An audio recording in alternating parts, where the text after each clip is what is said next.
Agradezco también a quienes a través de sus casas están con nosotros, unidos por la red. Que la fe nos mantenga unidos, que escuchemos siempre la palabra y esa palabra mueva en nosotros acciones mejores. Gracias también a quienes nos retransmiten. El Señor esté con ustedes. Y con tu espíritu. Les proclamo la buena nueva de nuestro Señor Jesucristo según San Lucas. Gloria a ti, Señor.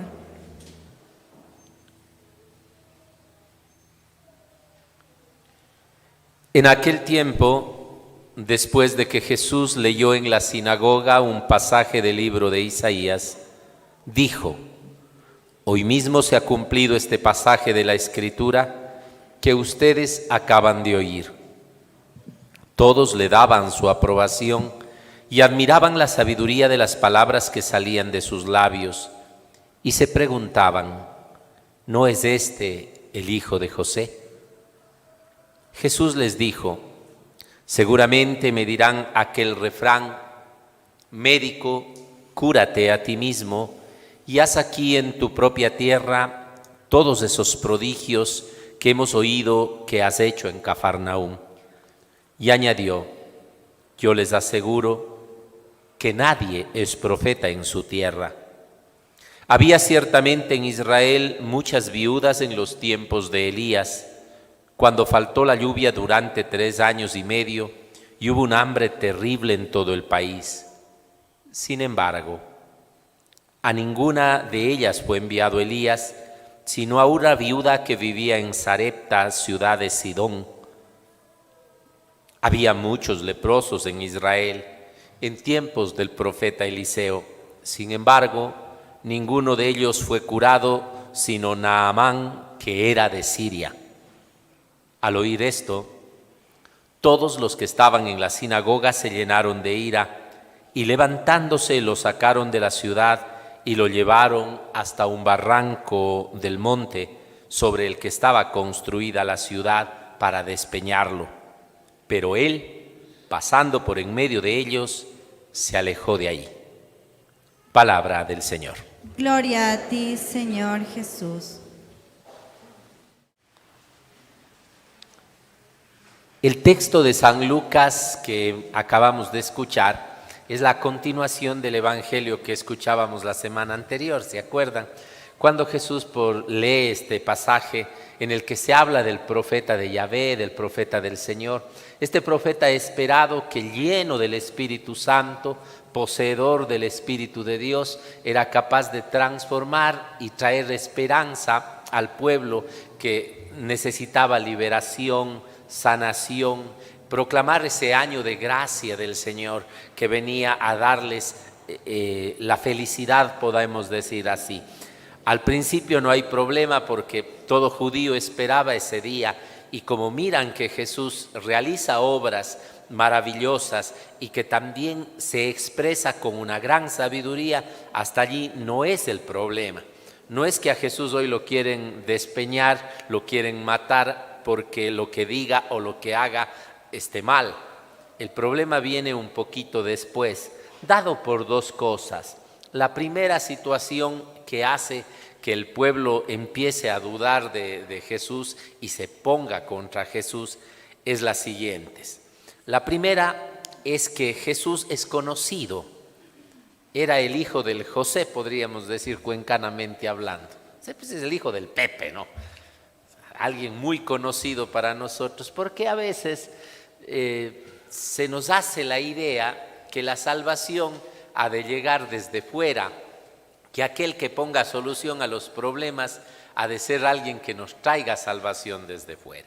Y la segunda razón, que sin duda alguna es la más problemática en esta situación de Jesús, es la siguiente.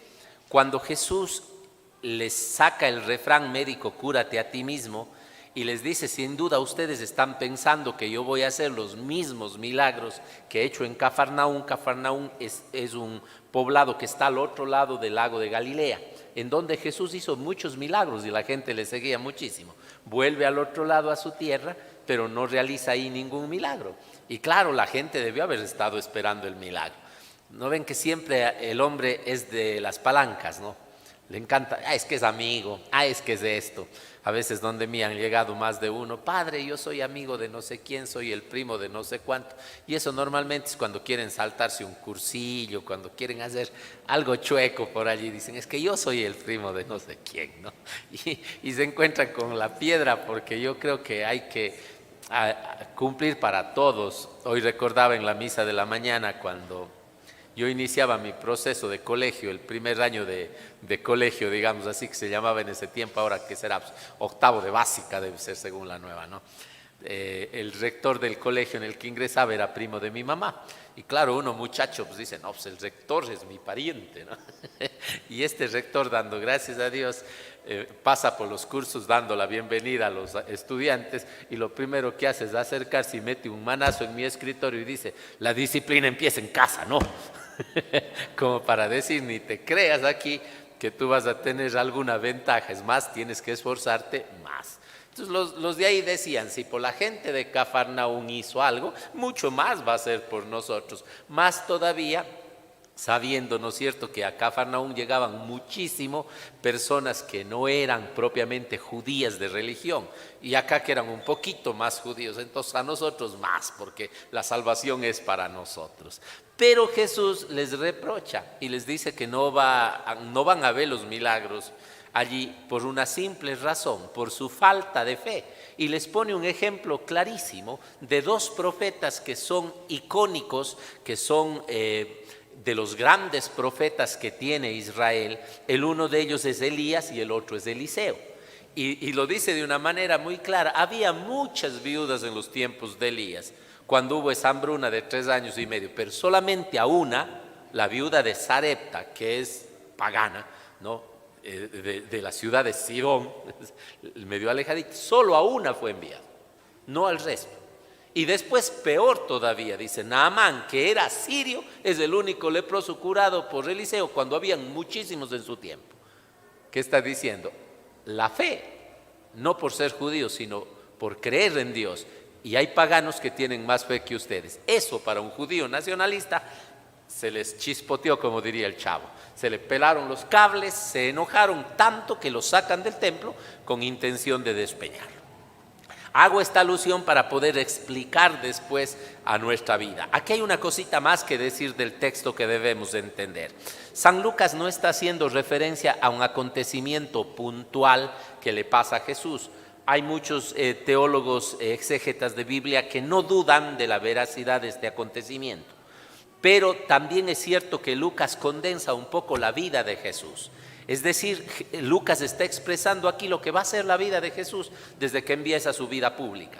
Jesús va a ser alabado, va a ser bendecido por su mensaje, por la sanación, por las obras milagrosas que realiza. Primero Jesús es aplaudido, tiene un domingo de Ramos, podríamos decir, pero después tendrá un Viernes Santo. El mismo pueblo que lo aclama y pasan de la pasión de ser alguien, un líder, un guía, alguien que ocupaba un papel importante en ese entonces, hoy día podríamos decir famoso, influencer, como le quieran llamar en eso, pasa de ser eso a ser un perseguido, a ser una piedra de tope, una piedra en el zapato, un problema muy serio, y se oponen a él al extremo de matarlo en la cruz. Entonces lo que Lucas está diciendo es aquí toda la vida de Jesús.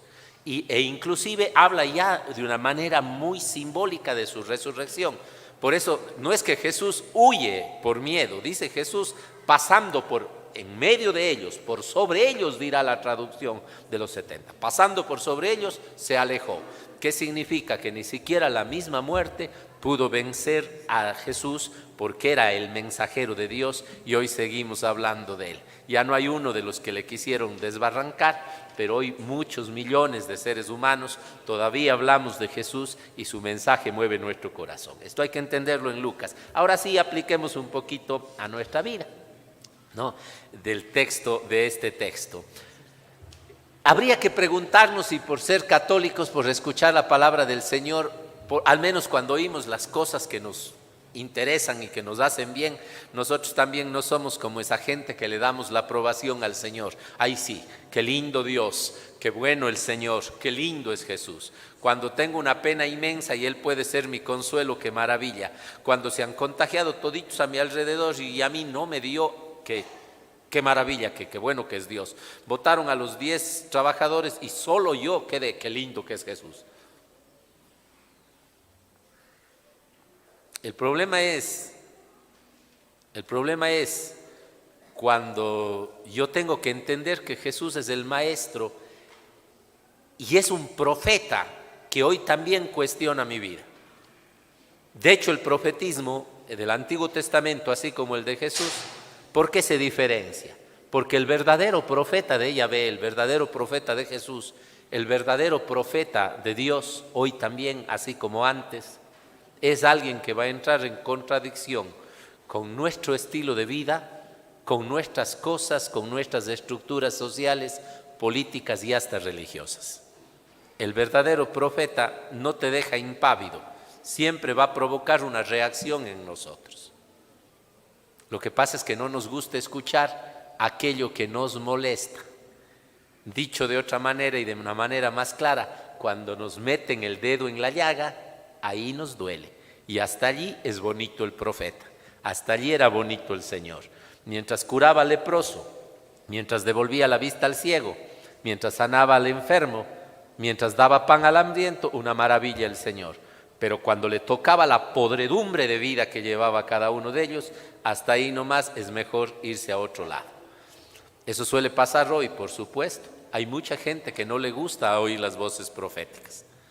Son lindas las misas hasta que no te tocan tu tecla. El momento en que te tocan tu tecla, a uno será el do, a otro será el sol, a otro será el mi, a otro será el fa, por no decir el fu. Cuando te tocan esa tecla que tú no te gusta, entonces hasta ahí es bonita la misa. Algunos saben nomás decir, no, ya no quiero ir al padre Marcelo, solo habla de la moza. Por algo será. Si usted no tiene por qué preocuparse de que el cura hable de la moza. Es que solo toca del trago, pero si usted ni huele el trago, ¿cuál es el problema? ¿En qué le afecta? ¿En qué le afecta? Y unos se enojan. El problema es que se van a buscar en otros lugares, ¿no? Se cambian de iglesia o se cambian de religión, pensando que Dios va a decir cosas diferentes en otro lado. Y a mí se me hace que le pueden matar a un profeta inclusive, como les pasó a muchos profetas del Antiguo Testamento, al mismo Cristo, pero la verdad de Dios siempre prevalece. No se puede sepultar la luz, no se puede sepultar la voz de un profeta que habla de la vida, que habla del amor, que habla de la verdad, que es capaz de confrontarnos denunciando nuestro propio pecado. Eso ya no nos gusta, ¿no es cierto? Lindo el curita, mientras no diga algo. De eso hay un cacho a propósito. Dice que se va a confesar un hombrecito y dice que le dice, ¿qué más, hijito? Le dice el cura. Y este campesino le dice, padrecito, yo me llevé una soga que encontré en el camino. ¿Una soga? ¿Y qué tenía al otro lado? Callado el hombre. ¿Qué? ¿Tenía un toro? No, taitacurita. ¿Tenía un caballo? No, taitacurita. ¿Tenía un chancho? No, taitacurita. ¿Tenía un borrego? No, taitacurita. Hijo, anda en paz, le da la absolución. Y el hombre sale diciendo, antes no dijo vaca. ¿Qué quiere decir? Que el Señor te va a decir. No podemos engañarle a Él. Cuando Dios habla, habla. Apréndele a escuchar al Señor. Pero cuidado, no estoy hablando aquí que me escuches a mí porque el padre Marcelo es profeta y cada cura es profeta. No, se nos está olvidando un pequeño detalle. Cada bautizado es llamado a ser profeta. Cuando a usted le bautizaron y cuando a mí me bautizaron, te dicen que por la unción del Santo Crisma seas sacerdote, profeta y rey. cada bautizado está llamado a ser profeta. No significa ser profeta un adivino visionario del futuro. El profeta es el que actúa en el nombre de Dios. Actuar en el nombre de Dios, anunciando la esperanza, el amor del que nos habla la segunda carta y predicaré largamente en la misa de la noche. Anunciando el amor, la esperanza, la paz, la justicia, pero también denunciando todos aquellos intentos de vivir sin Dios y de que el hombre destruya al ser humano. Y cada bautizado está llamado a eso. Por eso digo, qué lindo, bendito sea Dios que me escuchen. Ya, a veces traen a alguien para hablar conmigo o alguien me agradece. Padre, usted dijo en el sermón, le empecé a seguir en las redes y ha cambiado mi vida. Dios le pague, yo le agradezco humanamente. Pero oiga, si el cura lo que le está diciendo es exactamente lo que le ha dicho el profeta de su hijo. A ver, si el cura le dice, no seas mushpa, no tomes, deja de andar emborrachándote, eres un alcohólico, ya. Y usted me hace caso porque le digo ese lindo. Si de peor manera, diría yo, y con más dolor, le han dicho las lágrimas de sus hijos. Papacito, ya no tome más. Papá, es que usted solo viene tomando, le tenemos miedo. O la mujer, mi hijo, ya no tomes, verás, esto se va a acabar. O una madre llorándole a un hijo. Para mí esas lágrimas son las más dolorosas. Y tú le haces caso al cura, porque no estás creyendo en el profeta de tu hijo, de tu esposa, de tu padre, de tu hermano, de tu buen amigo. Eso se extrañaban. Este es el hijo de José porque era cercano. Si para hablar de Dios no necesitas que venga un extraterrestre, no necesitas que venga un doctorado en teología. Lo que necesitas es abrir tu corazón para el que te habla del bien, para el que te quiere sacar de la oscuridad, para el que te quiere mostrar una vida nueva. Hazle caso a esos profetas. Y de esos, a Dios gracias, hay muchos. Ayer hubo muchísimos jóvenes profetas de vida, profetas de esperanza en Guayaquil. Muchísimos que salieron a marchar para decirle, este país no está de acuerdo con el aborto. Esos son profetas y hay que escucharles. Obviamente que van a entrar en contradicción. Obviamente. En la propia casa tienes profetas que a veces tú te enojas y en vez de enojarte deberías hacerles caso. ¿Y sabes por qué nos equivocamos? Porque encima de todos los pecados que el profeta nos hace dar cuenta, tenemos uno más grande, que es el egoísmo, que es el ego, que es el orgullo, que es la vanidad, que nos impide tener el acto humilde de escuchar que el otro me está diciendo una gran verdad y lo está diciendo por mi propio bien. Escúchele al profeta. Escúchele a Dios que le está hablando y que muchas veces es la oportunidad que Dios está teniendo para salvarle a usted de su situación de pecado. Pero también, ¿saben qué? Hay que recordar que cada uno estamos llamados a ser profetas, no callar. El silencio es cómplice de la maldad humana. El silencio es cómplice de la maldad humana. Por eso decía Martin Luther King que más le preocupa el silencio de los que son buenos. Eso nos debe preocupar. El silencio que tenemos cómplice, y aunque estamos viendo en la propia casa lo que pasa, por miedo a que nos caigan no lo decimos. Quieren que ponga en lenguaje actual lo que significa eso. Cuando jugó el Ecuador, mucha gente no habla porque tiene miedo. Terrible decir ahora, oigan, no hubo penal, no sean así. ¿Qué está? Todo el mundo le cae. Así mismo es, exactamente así. Tú dices, es que no esto, y te caen todos, y por miedo a eso no hablas. Pero ¿quién está pegado a la verdad? Ese va a prevalecer. No porque toditos se pongan de acuerdo a decir eso, ya van a tapar la verdad. No se puede sepultar la luz. Entiendan eso. Vamos a la casa entonces. ¿Cómo puede ser profeta? Yo estoy poniendo ejemplitos de casa desde anoche porque creo que son los más viables.